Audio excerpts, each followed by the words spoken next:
Saint-Esprit, la paix soit avec vous. Très chers frères et très chères sœurs, cette cathédrale vide, avec plus de célébrants que de fidèles, ne doit pas nous faire oublier le grand nombre de personnes qui s'unissent à nous par la prière en ce jour pour notre frère Charles Trappet, prêtre connu dans tout le diocèse,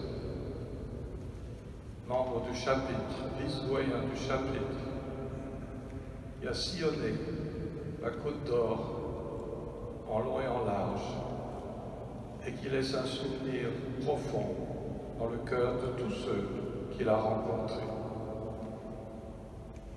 En entendant le rappel des étapes de sa vie, nous rendrons grâce à Dieu pour le service qu'il a rendu à ses frères. Et à Nuit Saint-Georges en 1936, Charles est toujours resté un enfant de Nuit Saint-Georges. Il a commencé sa scolarité à l'école libre de Nuit avant de rejoindre le petit séminaire de Flavigny et poursuivre sa préparation au sacerdoce au grand séminaire de Dijon. Mais son attachement à sa ville natale a toujours été vif, et c'est là qu'il reposera dans quelques heures. C'est en février 1964 qu'il a été ordonné prêtre en l'église du Sacré-Cœur de Dijon et nommé immédiatement préfet de division au petit séminaire de Flavigny. Et c'est ce premier ministère qui va occuper et marquer une grande partie de sa vie. Il sera encore préfet de division au petit séminaire lorsqu'il a déménagé à Dijon en 1967 et en deviendra le supérieur à partir de 1974. Supérieur, oui, Charles.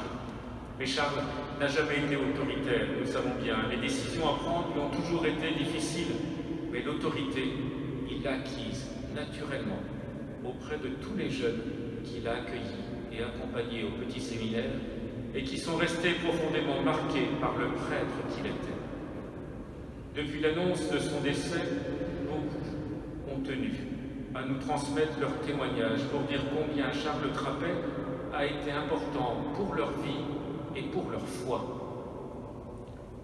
Pendant toutes ces années de petit séminaire, non seulement Charles allait volontiers remplacer des confrères dans les paroisses, mais nous ne pouvons pas oublier que tous les étés, avec une belle régularité, il allait aussi remplacer son cher oncle, le père Jean Percherencier, comme aumônier de l'hôpital général. Il prenait alors en note toutes les rencontres qu'il vivait avec les personnes hospitalisées, et cela a souvent alimenté les entretiens spirituels qu'il donnait aux élèves du petit séminaire au cours de l'année suivante. Son âme de pasteur y était déjà particulièrement vive. En 1983, alors que le petit séminaire fermait ses portes, c'est à Is-sur-Tille qu'il est nommé curé pour la première fois. Même s'il n'a jamais oublié toutes ces années de petit séminaire, à tel point qu'il en a gardé de nombreux cartons de souvenirs, c'est sans aucune difficulté qu'il est devenu un curé attentif à chacun. À cette mission de la paroisse d'Is-sur-Tille, il ajoutera en 1984 le secteur de Saulduc, en 1986 le secteur de Tite-Châtel, en 1991 le secteur de Grand-Celle-Château. Et il a été nommé doyen à partir de 1984 et consulteur diocésain en 1989. En 1993, il est nommé curé de Quetigny et il ajoutera rapidement à sa charge l'ensemble paroissial d'Arc-sur-Tille en 1996 et il sera à nouveau doyen. À Quetigny, alors que s'ouvrait l'unité de soins palliatifs de la Mirandière, Charles a accepté sans hésitation de participer à la vie de l'établissement en devenant leur aumônier et en y intervenant à chaque demande. Les fondateurs et les divers responsables de cette unité de soins palliatifs ont tenu à me le rappeler ces derniers jours pour dire leur reconnaissance à Charles Trappet. Et en 2002, c'est à la paroisse de Chenauve qu'il sera nommé et dont il restera le curé jusqu'à sa retraite. En 2011, alors en retraite, il sera coopérateur pour les paroisses de Brazé, de Saint-Jean-d'Aude, et en 2012, il est nommé chanoine titulaire du chapitre métropolitain, dont il deviendra le vice-doyen en 2016. Ces dernières années, les soucis de santé ne lui ont sans doute pas permis d'avoir la retraite paisible qu'il espérait. Mais, assidu à la prière quotidienne des chanoines à la chapelle de l'archevêché, tant que sa santé lui a permis, toujours heureux de rendre service à diverses paroisses ou communautés religieuses, il a su être un frère agréable et attentif pour les prêtres du foyer du Grand Bautel, de la maison du clergé et de la résidence Notre-Dame de la Visitation jusqu'à son décès vendredi. Aussi, aujourd'hui, en confiant Charles Trapert au Père miséricordieux, c'est vraiment à une belle action de grâce que nous sommes tous appelés. Un jour, ça se passe au milieu du Moyen-Âge. Un jour, un étranger traverse une ville en pleine construction, remarquant 3 hommes qui répètent chacun les mêmes gestes. « Que fais-tu » demande-t-il au premier. Celui-ci se retourne péniblement, masse ses reins, et répond en soupirant de fatigue.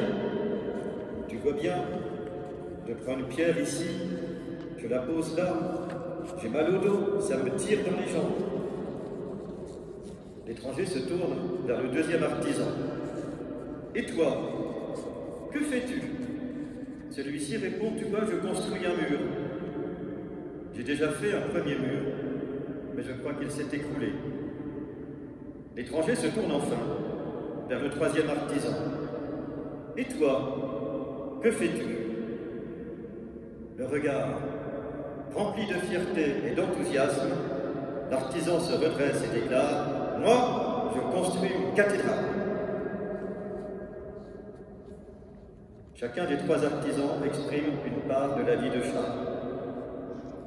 En son dernier rendez-vous avec notre cathédrale, qui fête en ce jour sa dédicace dans la magnifique lumière des textes de la parole de Dieu. Le premier artisan, accablé de fatigue, rappelle que souvent, une conversation avec Charles commençait par un bilan de santé plus ou moins long. De tout temps, Charles s'est montré un peu démuni devant ses difficultés de corps et d'âme. Eh bien, cela rend d'autant plus admirable l'extrême fidélité avec laquelle, jour après jour, il a apporté sa pierre. Il n'était pas l'homme des grands enthousiasmes ou des initiatives brillantes, mais sans bruit, il a accompli son devoir. De son oncle, tant admiré, le père Percherencier, il a reçu ce sens de la mission qu'on accomplit sans se contenter de faire ce qui plaît. Le deuxième artisan, il parle du mur qu'il construit. L'horizon est comme rempli par ce mur à élever, surtout lorsqu'il faut abandonner un premier ouvrage. Après son ordination, Charles rejoint le petit séminaire de Flavigny, sous la férule du redoutable et redouté chanoine Champcenot. En 1967, c'est le transfert du petit séminaire au Génois, à Dijon, jusqu'à la fermeture en 1983. Qui pourra jamais dire les incompréhensions et même les souffrances endurées alors? J'ose à peine parler de la violence de certains catholiques qui se sont férocement acharnés contre Charles. À l'occasion d'une journée des séminaristes en 1989, le père Denis Marion a su alors trouver les mots pour rendre hommage à ces 19 ans passés par Charles à Flavigny puis au Génois. Je reprends un passage de ce bel hommage édité plus tard dans la moisson prochaine.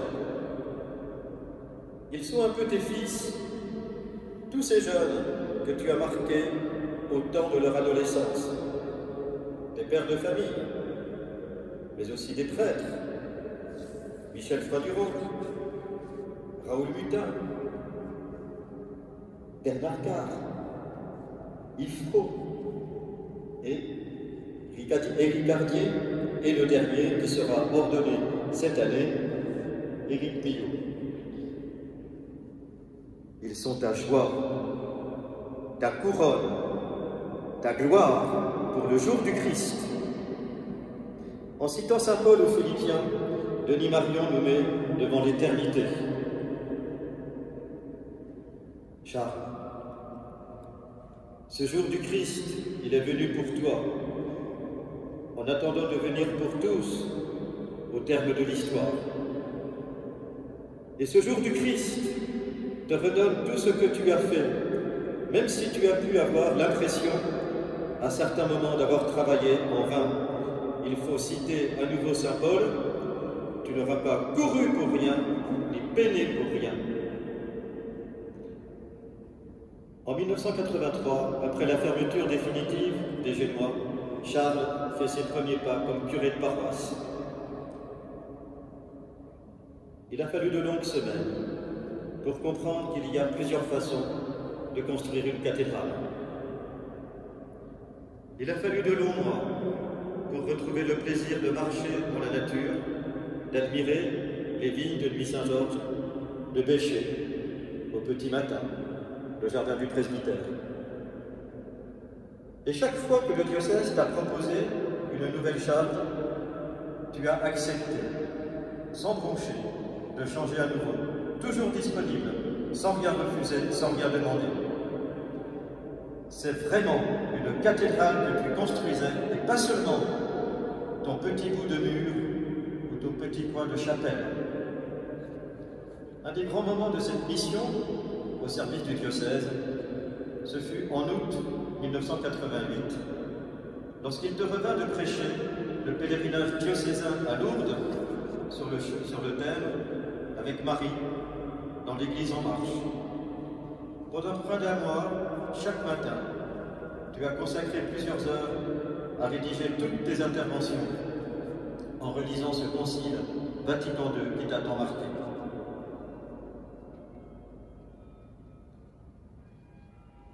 Nous sommes réunis dans cette cathédrale, avec laquelle tu contractes un lien intérieur lorsque tu es nommé chanoine titulaire, puis vice-doyen du chapitre.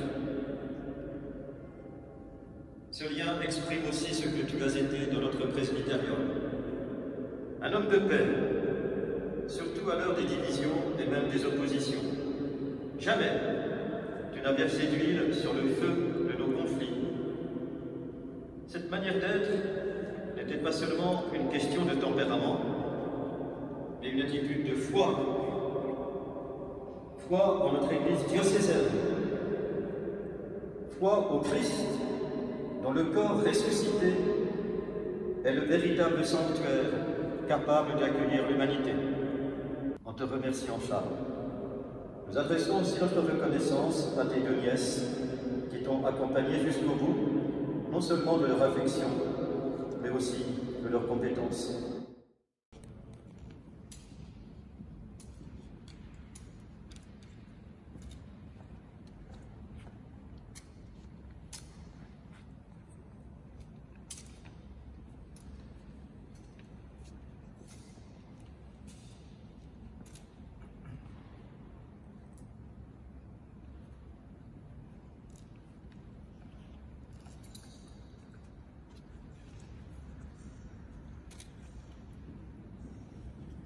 Nous espérons et nous croyons que tous nous ressusciterons en signe de cette foi. Je bénis ce corps au nom du Père et du Fils et du Saint-Esprit. Amen.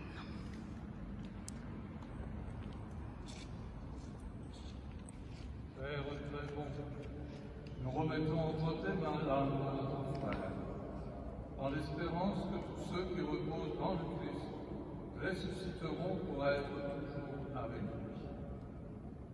Dieu de tendresse, accueille notre prière pour celui qui vient de nous quitter. Et nous qui restons ici-bas, donne-nous de trouver courage et réconfort dans nos paroles d'amitié et de foi, jusqu'au jour où tu nous réuniras avec nos frères de foi, par Jésus le Christ, notre Seigneur.